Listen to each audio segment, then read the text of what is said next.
King Midas, the infamous king with the golden touch, found himself in a predicament that would change his life forever. It all began when he unintentionally turned his beloved daughter to gold with his newfound ability. Distraught and desperate, King Midas reached out to Dionysus, the god of wine, fertility, and ecstasy, begging for help to reverse the wish that had now become a curse. Dionysus, known for his unpredictable nature, decided to test King Midas' sincerity and humility before granting his request. The god instructed King Midas to visit the Pactolus river and wash himself in its waters to cleanse himself from the curse. But why did Dionysus choose to curse King Midas in the first place? What led to this unfortunate turn of events for the once prosperous king?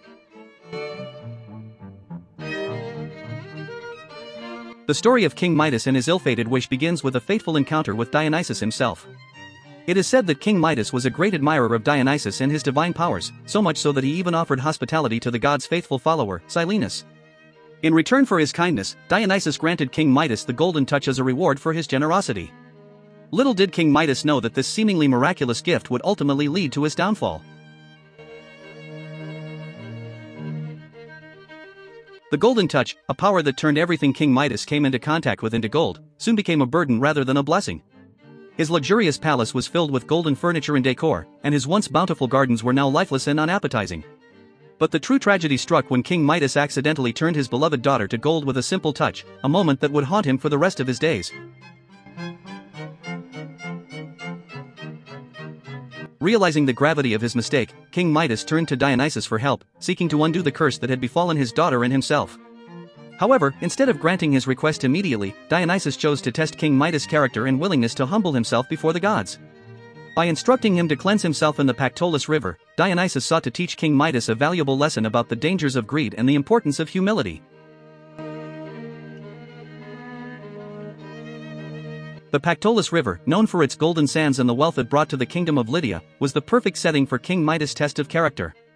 As King Midas immersed himself in the river's waters, he humbled himself before the gods, seeking forgiveness for his folly and expressing genuine remorse for the harm he had caused. It was at this moment of true humility that Dionysus finally relented, and the curse of the golden touch was lifted from King Midas, allowing him to return to his former self. The tale of King Midas and his curse serves as a cautionary reminder of the dangers of unchecked greed and the consequences of selfish desires. Though King Midas' intentions were not malicious, his unchecked desire for wealth and power led to the suffering of those he held dear. Dionysus, in his wisdom, chose to teach King Midas a valuable lesson about the importance of humility and the perils of unbridled avarice.